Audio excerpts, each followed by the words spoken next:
everyone. So, I will discuss, or my group will discuss the Unit 5, which is the global population and mobility. When we talk about global population and mobility refers to the travels of the people across the world, while the global population refers to the whole population of the whole people around the world. And let me give you a small short overview about our topic. So our topic is about we'll cover global migration, its positive and negative effects. Iko-cover din ito yung mga key drivers ng globalization, katulad ng global city. Paano nga ba maging global city ang isang syudad? Or bakit siya nagiging global city? So, next one is the global city. Ang global city ay kinokonekta nito ang buong mundo sa pamamagitan ng ekonomiya, sa teknolohiya, at sa iba't iba pang sektor, katulad din ng agrikultura. Dahil din sa global city na ito, ay mas lalong napapaunlad ang globalisasyon sa iba't ibang, or mas nagiging mas interconnected ang pagsasama ng iba't ibang bansa sa ibang lugar naman sa buong mundo. At ang unang attributes nito is economic powerhouse. Kapag sinasabing economic powerhouse, ang isang global city ay hindi lamang isang political hub, hindi lamang siya social hub or kung ano man. Isa rin siyang economic hub. Kapag sinasabing economic hub, dito nakakarakterize sila base sa kanilang significance sa ekonomiya, kung gaano nila naapektuhan ang ekonomiya ng buong mundo. Ganun yan. Kung part sila sa isang global city na nagbe-base or nakarakterize sa economic powerhouse, ibig sabihin nun is malakas ang influensya nila sa market natin sa buong mundo.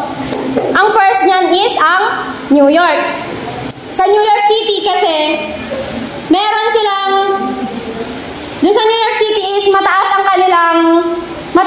alam naman nyo sa Amerika yon.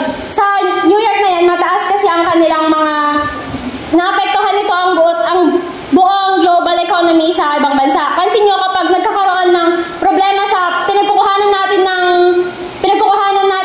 natin sa kanila is naapektuhan tayo. Kung nagkukulang sila is tumataas naman sa atin. Yun ang kanila. Ganon din naman sa London at sa Tokyo. Kung sa Tokyo, wala silang masyadong agrikultura, bumabawi naman sila sa teknolohiya. Nararanasan natin yan dahil nakikita nyo yung mga advancement natin sa technologies, sa kung ano, iba't ibang sector pa katulad ng sa health is galing yun sa Japan. In-exchange natin yun sa kanila kapalit ng ating mga agriculture products. Next one is cultural influence. Dito sa cultural influence naman, nakakategorize sila sa pagiging trendsetters nila. Kumbaga sa city na yon is nagkakaroon sila ng soft power, kumbaga. Katulad ng sinabi ni Sir Joshua nung nakaraang discussion natin, kung maalala nyo, ang pinaka-trendsetters na pinaka-mataas or pinaka-trend ngayon na city sa global city is ang South Korea. Kasi hindi nila tayo ini-invade gamit ang hard way. Ini-invade nila tayo gamit ang soft way. Kung saan, hindi nila tayo ini-invade gamit ang kanilang military power, hindi nila tayo nayayabangan ng kanilang nuclear, at kung anumang mga bomba dyan. Ginagamitan nila tayo ng musika, ng kultura. Kaya yung mga pananamit natin ngayon or mga taste natin sa iba't ibang fashion is na-adapt natin sa kanila. Sa Paris ay isa siyang high-end city kung saan nag-specialize sila sa mga fashions. At sa Los Angeles naman, ganun din sa kanila. May arts, may music. Pero sa Los Angeles, ang pinaka-main nila na source of cultural influence is yung kanilang mga movies, mga films nila, mga musics. Kasi sila ang pinaka-main entertainment hub sa buong mundo.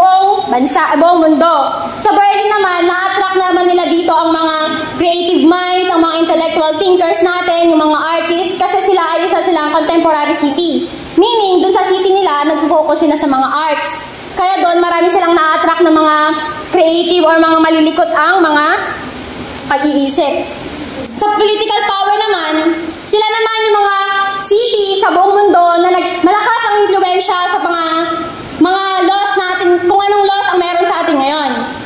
For example, sa Washington, D.C. Ang Washington, D.C. kasi, nandoon ang headquarters ng US government. So, bakit nga ba naging isang powerhouse or political power ang Washington, D.C.? Bakit nga ba ito napasama sa global city? Kung isipin nyo, ang US, siya ang may pinakamataas na kontribusyon sa ating ekonomiya. Nag-boost sila ng mga military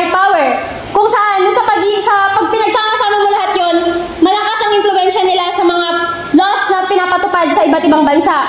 Kung malakas sila sa part na kapag may isang law silang pinopost is parang hindi sila pwedeng ipagsintabi ng iba't ibang bansa. Kasi nga, kapag nawala ang support ng Amerika sa kanila is, alam niyo na, parang magiging downfall or magiging mas mahina na yung kanila. Sobrang malakas talaga ang kanilang kwan. Sa Geneva naman is hometown naman sila, or sila naman yung sa kanila naman nakapatayo ang kwan ng EU. Sa EU kasi isa din naman siyang hindi siya political alliance, kundi isa siyang political na union ng mga nasa isang part ng kanilang, what do you call this, continent.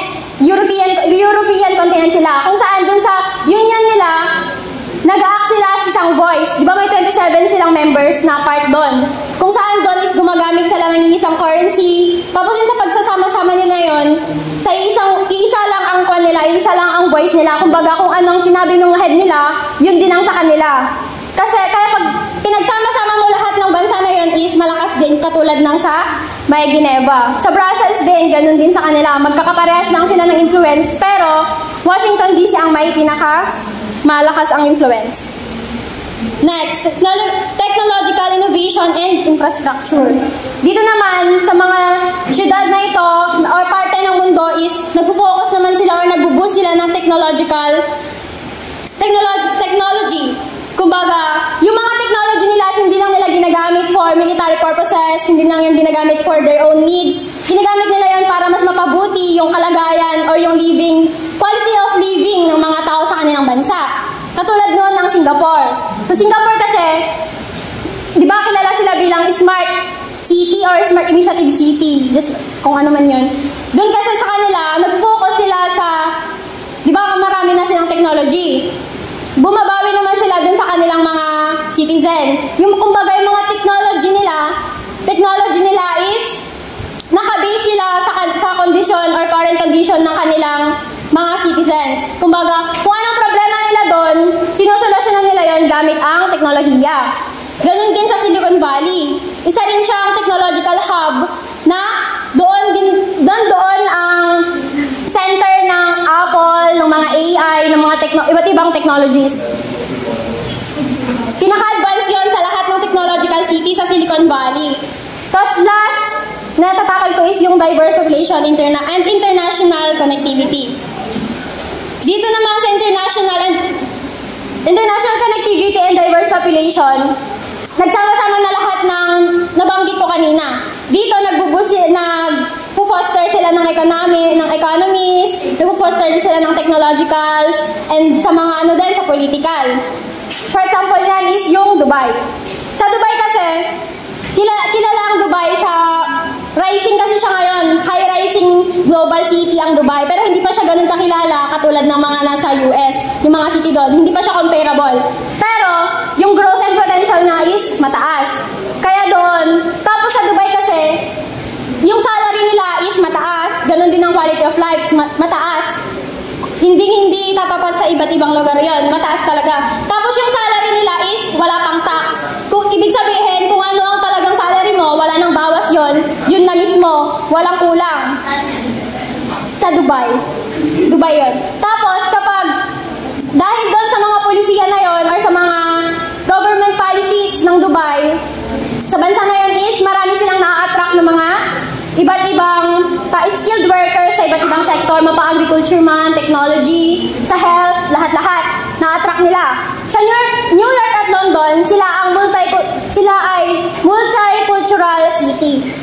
Sa New York, 37% ng population doon ay hindi galing sa New York, kundi galing sa iba't ibang bansa.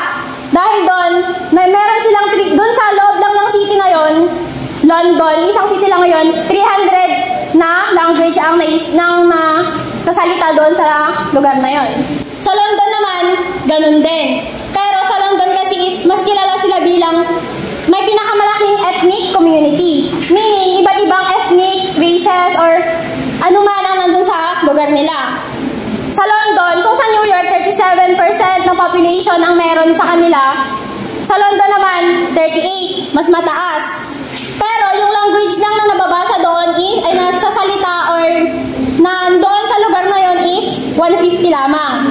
Ibig sabihin, ang diverse population and international connectivity is nagme-make sure siya na mas lalong mag-develop or mas lalong ma-enhance ang globalization sa iba't ibang lugar by bridging gaps of culture and ethnicity. Yun lamang.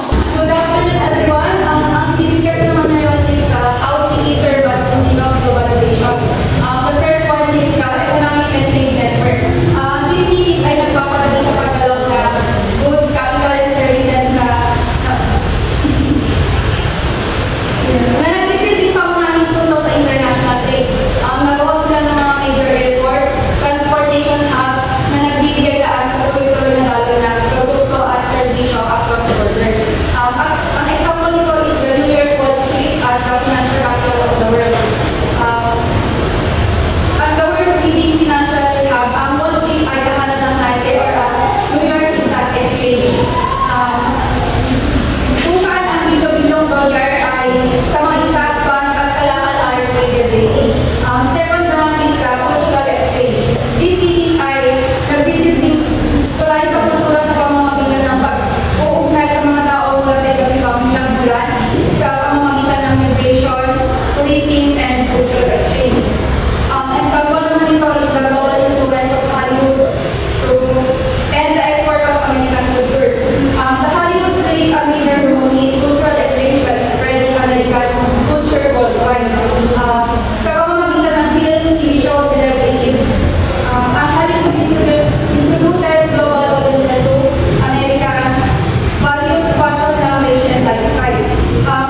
afternoon everyone.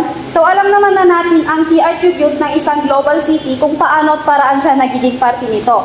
So nalaman na rin natin kung paano ang global city na nagsisilbing globalisasyon at ngayon naman magtutungo tayo sa iba't ibang kategory. Number 1 is global giants. So, ang global giants ay isa sa pinakamalaki at pinakamayamang syudad sa mundo. Tinatawag siyang global giants kasi sobrang laki ng economic nila. Maraming big business at financial market. At sila rin ang sentro ng global trade talent. Kasama dito ang New York at Los Angeles sa US, Tokyo at Osaka, Kobe sa Japan, Paris sa France at London sa UK. So sa New York is ang financial business hub. Dito matatagpuan ang Wall Street, ang puso ng global finance o global symbol of markets it's governed. Kung saan nakabase ang New York Exchange at NASDAQ. So may dalawang pinakamalaking stock market sa mundo. Ang New York Stock Exchange or NYSE ay ang pinakamalaking stock market sa mundo. May physical trading floor sa Wall Street kung saan ang mga brokers ay bumibili at nagbebenta ng stock gamit ang auction system. So karamihan sa mga kumpanyang ito ay matatag at malaking negosyo tulad ng Coca-Cola, McDonald's at Disney. Samantalang ang NASDAQ ay isang electronic stock exchange kaya lahat ng trading ay nangyayari online gamit ang computerized system. Dahil sa moderno ito at madalas nakalista ang tech companies tulad ng Apple, Google, Microsoft at Tesla. Sa halip ang auction, gumagamit sila ng market maker system kung saan may mga kumpanya na nagpapatuloy na bilhin sa pamamagitan ng pagtatakda ng presyo at stocks. Next one is Los Angeles. Sa Los Angeles naman ay entertainment and tech. Sa Los Angeles, kilala bilang Hollywood, ang sentro ng global movie at entertainment industry. Dahil dito, ginagawa ang mga pelikula tulad ng Disney, Warner Bros. At Universal Studios. Maraming sikat na actors, directors at producers. So ang nagtatrabaho dito, kaya ito ang tahanan ng Hollywood film industry. So, bukod sa entertainment, malaki rin ang tech industry sa Los Angeles, lalo na sa Silicon Valley. Isang lugar kung saan maraming tech startups at kumpanya tulad ng Snapchat, TikTok at US headquarters. Dahil dito, hindi lang ito isang hub para sa movies, kundi pati na rin sa technology at innovation. So, number 3 is Tokyo, tech and innovation. So, dito nakabase ang maraming high-tech. Tama naman. Maraming high-tech at companies tulad ng Sony, Toyota, Honda, at Ninto. Sa high-tech city rin ito, sikat sa robotics, AI, at advanced transformation system. Isa sa pinakamalaking financial system sa Asia ay may Tokyo Stock Exchange at maraming global banks. Isa sa pinakamalaking banks ay ang MUFG or Mitsubishi UFG Financial Group na isa rin sa pinakamalaking bank nga. So ang layunin ng Mitsubishi UFG Financial Group ay magbigay ng financial service tulad ng banking, investment, loans at asset management. Hindi lang sa Japan kundi sa buong mundo. Nagsisilbi itong pangunahing bangko para sa malaking kumpanya at investor, individuals at nangangailangan ng financial support para sa negosyo at investment. So number 4 is Osaka, Kobe. Ito yung mga example at trade and manufacturing hub. Number 1 pa lang yan. Kasama ang Kobe Steel sa Global Giants dahil ito sa pinakamalaking steel manufacturer sa Japan at may malaking impact sa global supply chain. Ang nagpo-produce ito ng high-quality steel, aluminum at copper product na ginagamit sa iba't ibang industry tulad ng automotive, aerospace at construction. Isa rin itong key player sa shipbuilding at railway manufacture kaya malaki ang role nito sa global trade, manufacture, technology at strong international partnership. Competitive ito sa world market, making Osaka Kobe as a major trade and manufacturing hub. So number 5 example is sa Paris. Dito yung mga fashion, luxury, and business. Isa ang LVMH sa pinakamalaking luxury conglomerate sa mundo na may brands tulad ng Louis Vuitton, George, Givenchy at Moet and Chandon. So, kontrolado nito ang malaking bahagi ng global luxury market at nagproproduce ng fashion, jewelry, cosmetics at wines. Ang headquarters nito sa Paris ay nagpapalakas sa status ng lungsod bilang fashion and luxury capitals na may malaking impact sa international business at economy. Number 6 is yung London. Sa London naman is financial global business. So sa London, ang London Stock Exchange ay isa sa pinakamalaking financial market sa mundo at may mahalagang papel sa global economy. Daan-daang papel daang multinational companies at investors mula sa iba't ibang bansa na naglilista ng stock dito. Kaya ito ang isang major hub para sa international trade at investment. Dahil sa presence ng LSE or London Stock Exchange ay maraming global banks tulad ng HSBC at Barclays ang mga headquarters sa London. Ginagawa itong isa sa pinaka-influential financial center sa mundo. Ang lakas ng financial industry ng London ay nag-a-attract ng business, startup at investors na nagpapalakas sa ekonomiya ng UK at buong Europe. So number 2 is emerging gateways. So emerging gateways ay may 28 na malaking lungsod sa buong mundo na nagsisilbing sentro ng negosyo at transportation para sa kanilang mga rehiyon. Ang mga lungsod na ito ay matatagpuan sa Africa, Asia, Latin America at Middle East. So ang mga lungsod na ito ay tulad ng Mumbai sa India ay mabilis na lumago at umabot sa middle income status. Ibig sabihin ay umuunlad ang kanilang ekonomiya. Halimbawa sa Mumbai ay isang economic hub sa Asia dahil sa dami ng negosyo at opportunities na matatagpuan dito.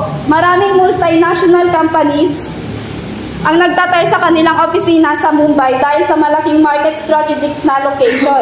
Subalit may mga hamon pa rin ito tulad ng matinding traffic, kulang sa modernong infrastruktura at limitadong public transport system.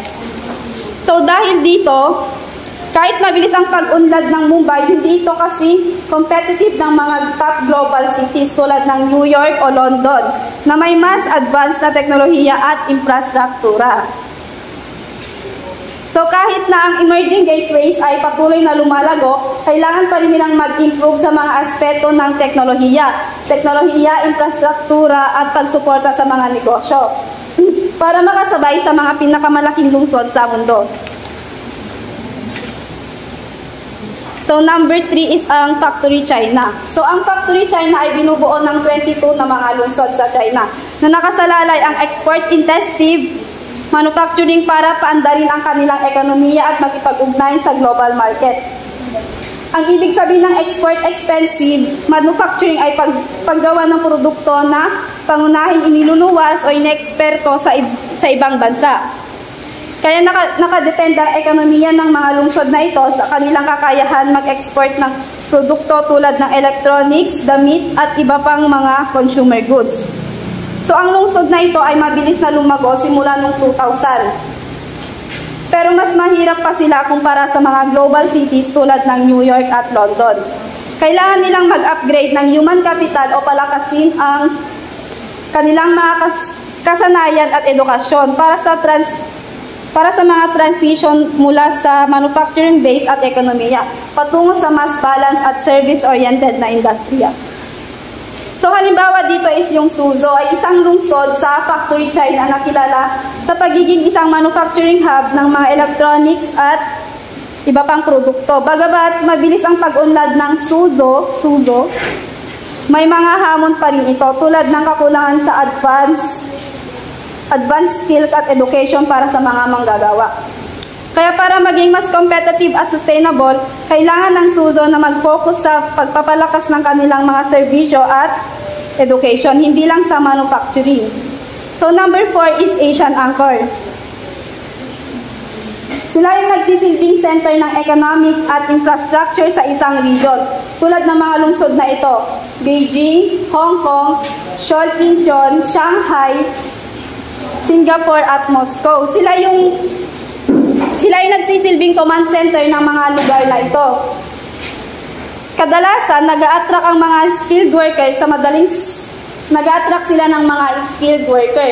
Sa madaling sabi, ang lugar na may maraming FDI or foreign domestic investment in term of metro groupings, tulad ng Moscow. Ang Moscow ay isang key player sa sektor ng enerhiya at industriya sa Russia. At ito ay isang malaking sentro para sa FDI sa Europe at Asia, lalo na sa mga industry ng langis, gas at teknolohiya. Number 5 is knowledge capitals.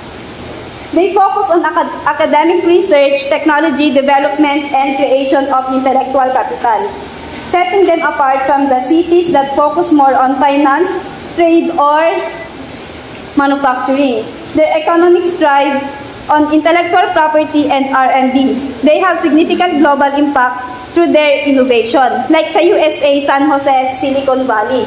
A global hub of technology innovation, it's home to major tech companies like Apple, Google, and Facebook.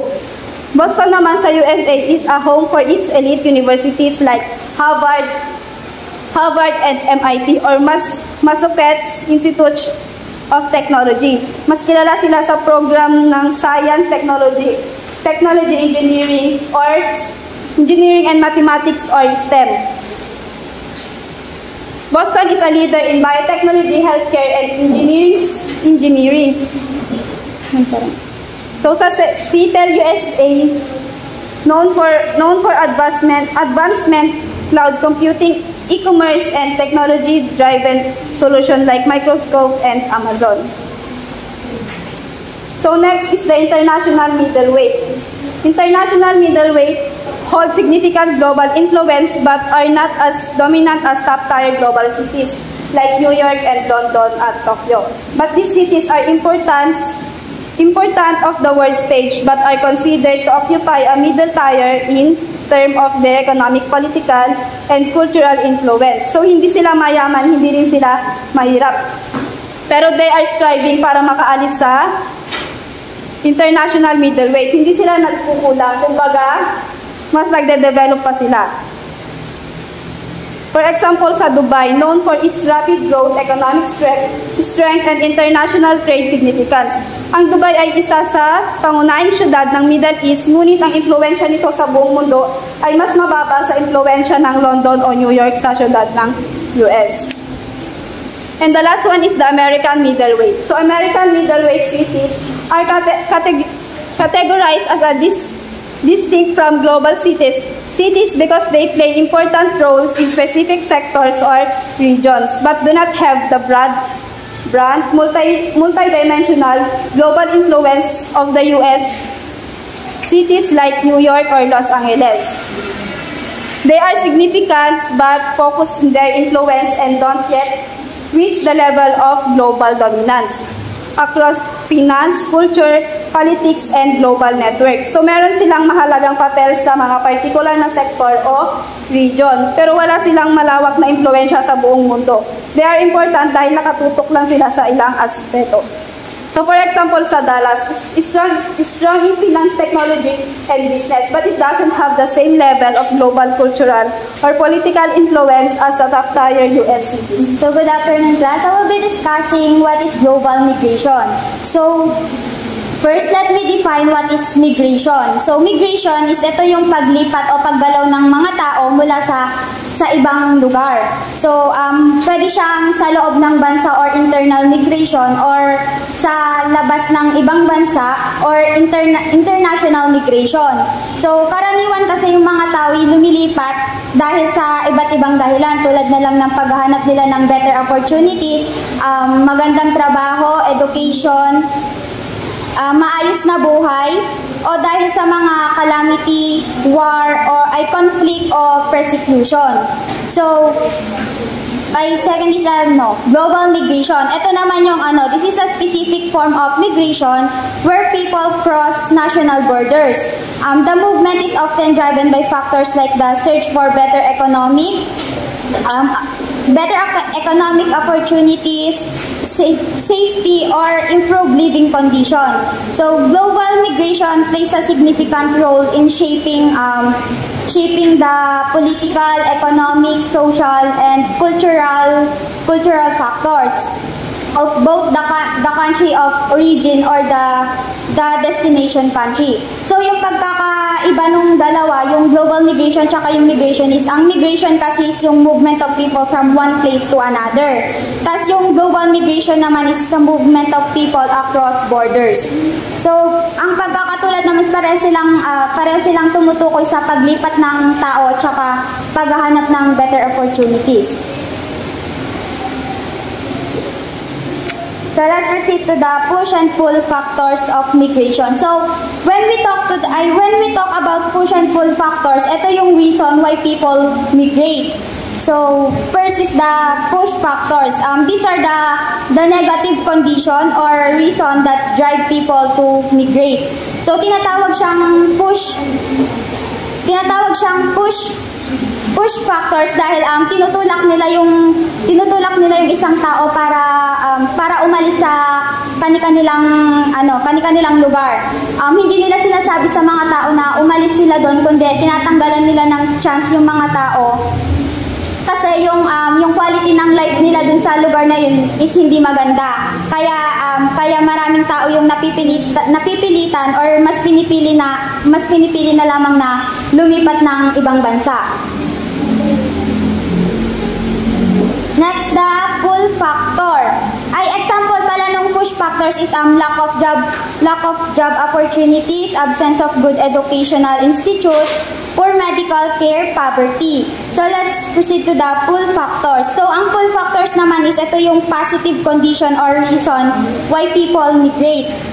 Kaya siya tinawag na pull factors dahil hinihila nila yung mga tao para mag-grab ng opportunities sa ibang bansa to make their lives good, hindi lamang sa sarili nila kundi para rin sa pamilya nila. Example nito is yung educational opportunities, better living condition, job opportunities, and political instability. So let's proceed to the political, economic, cultural, and social factors behind global migration. So first is political factors. So yung sa political factors, meron siyang three major reason why people forced to migrate. First is the conflict and war. So wars, conflict, and political instability create unsafe environment that force people to flee their home. Violence, oppression, and persecution put life at risk. So, leading many people to become refugees seeking safety and a chance to rebuild in more peaceful areas. So, unstable government or authoritarian regimes can also drive people to seek asylum, fearing for their rights and safety. These challenges force individuals to leave their home in search of a better life. Example nito is yung the Syrian Civil War, which began in 2011. Millions of Syrians have been forced to migrate to neighboring countries like Turkey, Lebanon, and Jordan, and even Europe. Due to ongoing conflict, the war has caused widespread destruction, loss of life, and instability, leaving many people with no choice but to migrate. And next is the government policies. So government policies are a significant driver of forced migration because they directly shape the opportunities and barriers for people to move between countries. When countries adopt restrictive migration or citizenship policies, individuals seeking better economic opportunities, safety, or protection from conflicts may find themselves in difficult situation. So these policies may force people to migrate through irregular or dangerous routes in search of safety, better living condition, or employment. Example na ito is yung Philippines Landmark Labor Export and Development Policy.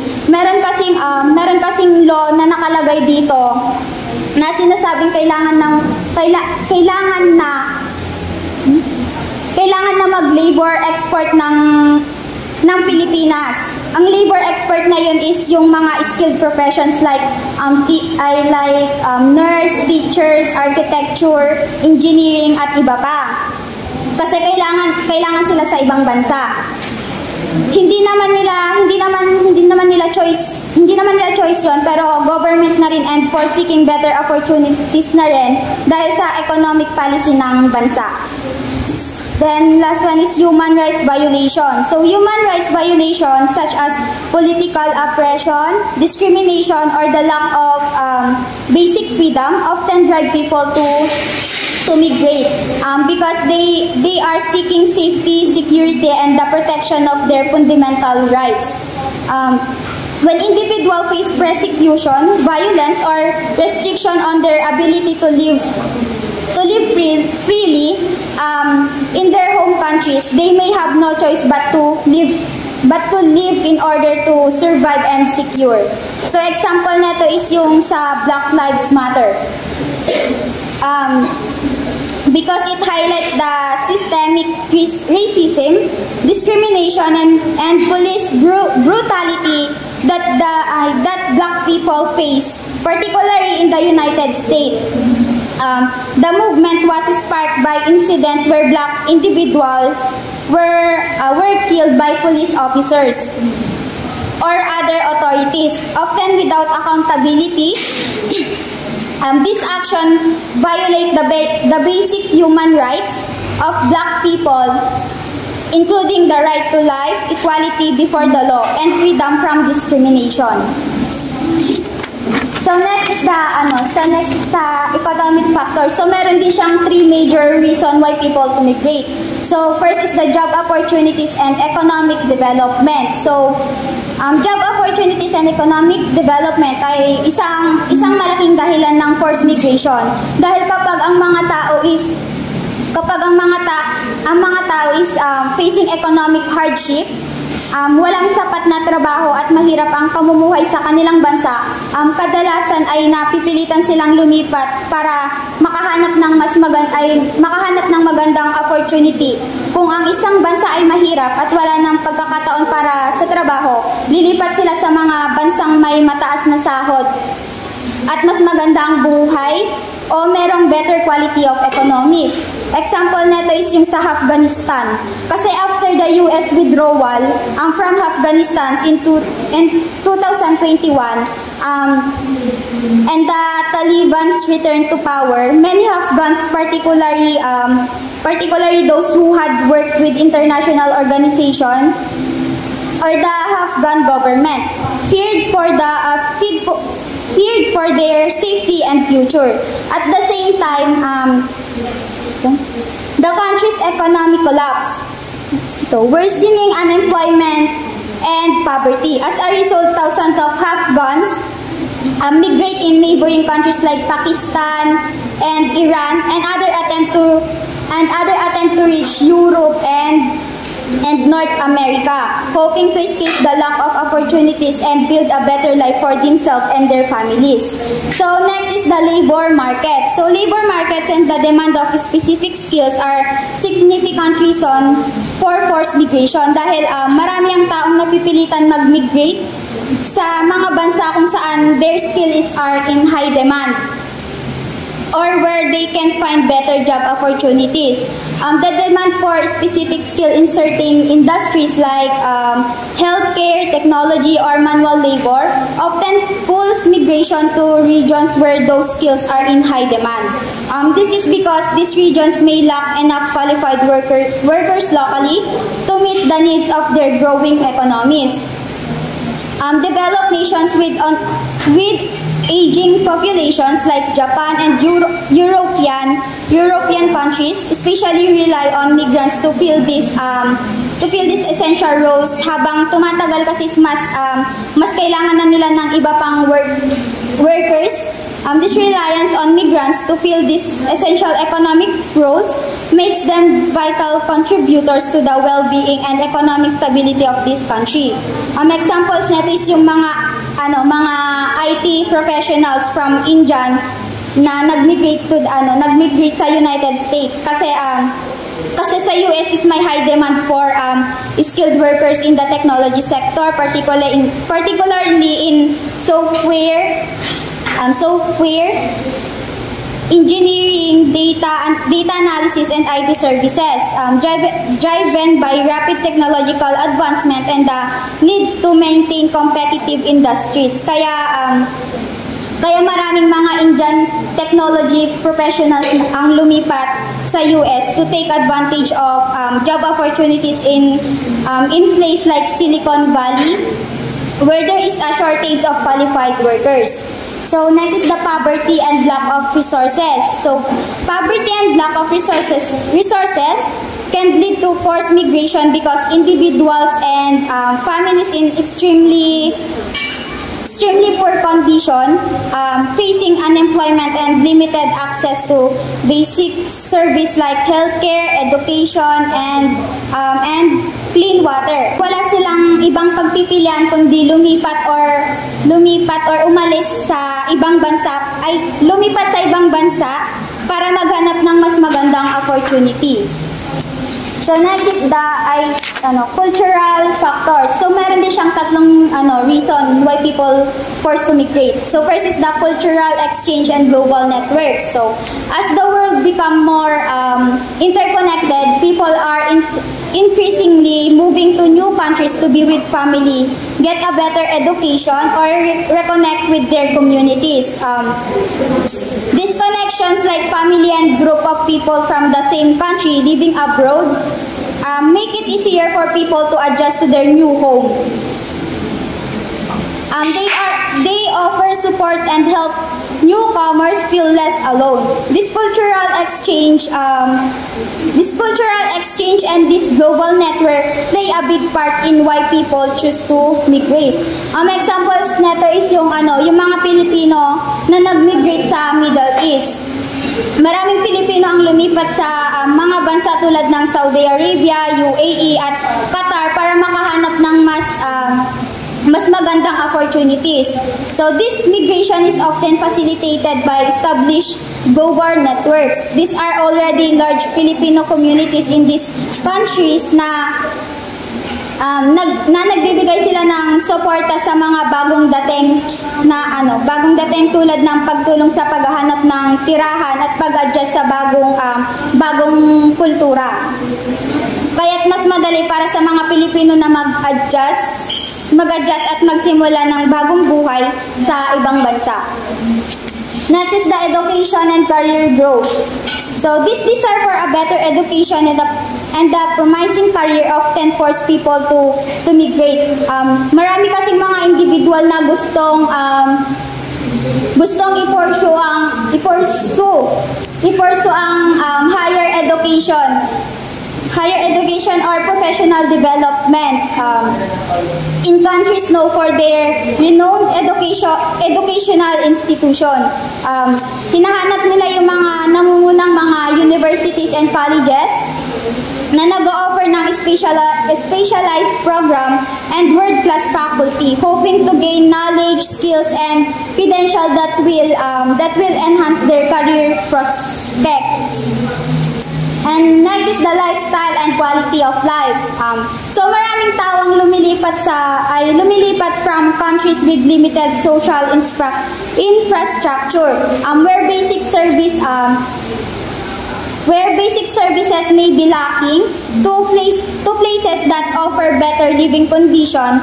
This search for a higher quality of life often includes factors such as the pursuit of lower pace of living, lower cost of living and stronger sense of community. So lifestyle migrants are typically motivated by the aspiration to escape the pressure of modern life, including high crime rates and a fast-paced environment in favor of locations that promise a more fulfilling and enjoyable way of life. So last one is the social factor. So may dalawa siyang major reason why people to migrate. So first is the social and family reunification. So nagiging dahilan siya ng forced migrations kasi because individuals are often separated from their families due to conflict, political instability, or labor migration, and are compelled to move to reunite with their loved ones in situation where families are displaced by war, persecution, or economic hardship. The need to be together for emotional, financial, and legal support becomes a driving force, making migration necessary for survival and stability. And last one is the environmental factors. So ang environmental factors tulad ng mga natural calamity, climate change, and environmental degradation is nagiging dahilan siya ng forced migration. Kasi yung mga tao is napipilitang lumikas mula sa kanilang lugar or mga tirahan o hindi kayang suportahan ng kanilang kabuhayan yung nila. Example is mga sakuna tulad ng baha, tagtuyot, at pagtaas ng level ng tubig. Pwede siyang magdulot ng pagkasira ng mga kabahayan at agrikultura.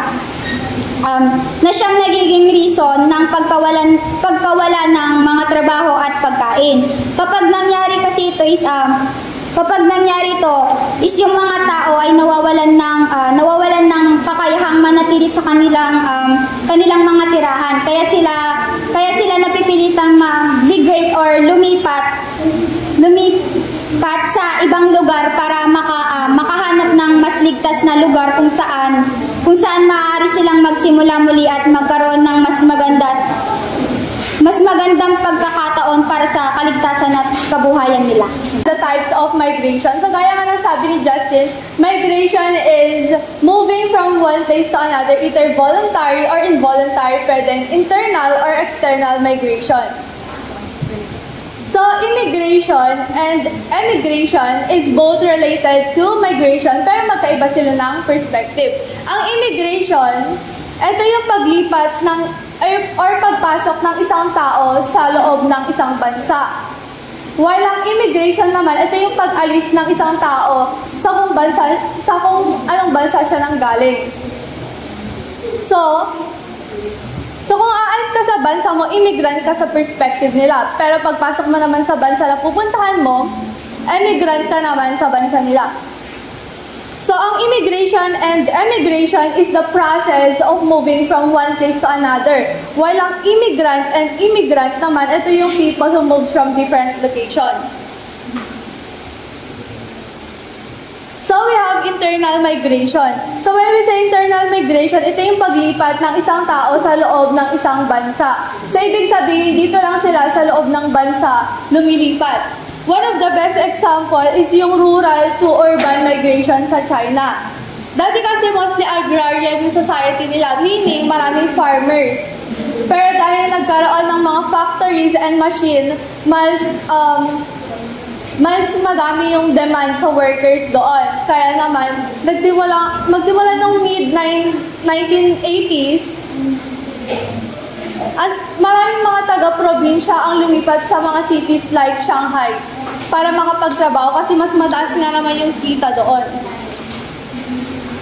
Hanggang ngayon, tuloy-tuloy pa rin yung ganitong migration. So marami nga naman tong good side, gaya na lang ng better education, mas maraming job opportunities, at mas maraming access sa healthcare. While meron din naman tong bad side kasi nagkakaroon ng overcrowding sa mga cities at nagkakaroon din ng problema sa mga rural areas kasi nakukulangan ng nanghihina yung economy naman sa mga rural area. Walang international migration or external naman, ito yung paglipat ng mga tao sa labas naman ng bansa. May 2 types to, pwedeng voluntary or involuntary. Kapag voluntary naman, kusang loob para makapagtrabaho sila, ganon. Ang involuntary naman sa pilitan. Usually because of war, kaguluhan, kahirapan, or persecution. So one of the best example of internal migration due to involuntary act is yung nag-migrate yung mga tao from Central America to the United States due to lack of poverty, unsafe living condition, at marami sa kanila ang walang makuhang trabaho. So lumipat sila sa mga karatig na bansa like United States para doon manirahan at makapaghanap ng mga bagong trabaho. Ang voluntary migration naman, ito yung kusang loob na paglipat ng isang tao sa ibang lugar or bansa. Usually para makapagtrabaho or mas malapit sila doon sa mga schools nila, ganon. For example nito is yung mga professionals dito sa Pilipinas na lumipat sa UAE or United Arab Emirates para makapagtrabaho. Another example is yung mga engineering or nurses na mula sa Pilipinas tapos lumilipat sila sa UAE kasi mataas yung sahod doon. While ang forced migration naman, ito yung paglipat ng tao na hindi nila ginusto pero kailangan nilang gawin dahil sa war, persecution o delikadong sitwasyon nila. So, ang apektado dito is yung mga refugees, asylum seekers, or internally displaced person. Pag sinabi natin refugees, ito yung tumakas sa mga bansa nila, tapos nagtatago sa ibang bansa, pero nabibigyan na sila ng protection. While ang asylum seekers naman, ito yung mga tumakas sa mga bansa nila, pero hindi pa officially nabibigyan ng protection. So, kailangan pa ng legal process para mabigyan sila nun. Pero kapag hindi naman sila nabigyan ng statement na pwede silang mapabalik sa sarili nilang mga bansa. Ang internally displaced person naman, ito yung napilitang lumikas sa mga tahanan nila, pero nasa loob pa rin lang naman sila ng bansa. Katulad nito yung mga taga-Malawi na lumikas din inside the Philippines dahil sa kaguluhan laban sa terrorismo. So, ang labor migration naman, ito yung paglipat ng tao sa ibang lugar o bansa para makapagtrabaho. Usually, nag-work sila sa construction, healthcare, domestic work, o agriculture, pwedeng kusang loob sila doon na lumipat. For example, yung mga Filipino workers na naman, na lumipat sa Saudi Arabia, Qatar, UAE para makapagtrabaho, lalo na sa construction, healthcare, kasi mas malaki yung sahod sa abroad compared dito sa Pilipinas. While marami tong good marami tong advantages, katulad na lang na mas mataas yung remittances ng mga OFW dito sa Pilipinas, pero nagkakaroon din tayo ng disadvantages. Katulad na lang na mas dumadami nga naman yung professionals nila doon, pero tayo nakukulangan naman tayo ng ibang mga professionals katulad na lang sa healthcare. Seasonal migration ay yung paglipat ng tao sa ibang lugar or bansa para makapagtrabaho depende sa season. Hindi ito permanent migration kasi temporary lang sila doon. Habang may trabaho, tapos babalik din sa home country nila pagtapos na ang season. So, madalas itong nangyayari sa mga agriculture at tourism. Kung may mga buwan lang talaga na mataas yung demand sa mga workers. For example, yung mga workers na pupunta sa ibang bansa para sa harvest season, gaya naman ng mga Pilipinong nag-a-apply sa South Korea or Japan tuwing apple picking. Tapos tuwing amihan, kailangan maraming workers, pero pagtapos na uuwi na rin sila dito.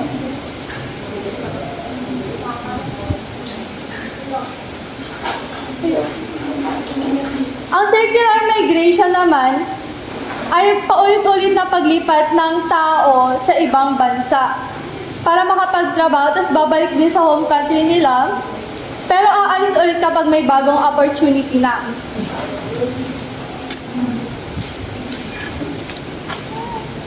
Ang return migration naman ay yung pag-uwi ng mga tao ng ibang bansa pabalik sa kanilang mga sariling bansa pagkatapos ng ilang taon.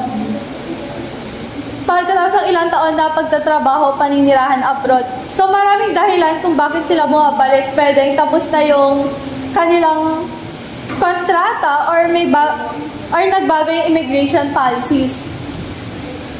Or kaya gusto lang nilang makasama yung pamilya nila or may magandang opportunity na sa bansa nila. Experience of overseas skilled workers. So ano nga ba ang OFW? Ang OFW ay umaalis ng ibang bansa para maghanap ng mas magandang trabaho at matulungan ang kanilang mga pamilya. So number 1 is separation from family. And according to Asian Journal of Education and Social Studies published on 2024, maraming mga magulang na OFW ang makakaranas ng malaking emosyon ng pasalitan sa pagsusubalay ng kanilang mga anak. Makakaramdam din sila ng guilt and regret. And the other hand, children often express feelings of abandon. At may mga pagkakasin na feeling nila ay inabandon na sila ng kanilang mga magulang dahil ayaw. At kahit may mga communication sila sa video call, ay hindi pa rin nila maiwasan malungkot dahil malaki ang kanilang mga. And number 2 is expectation and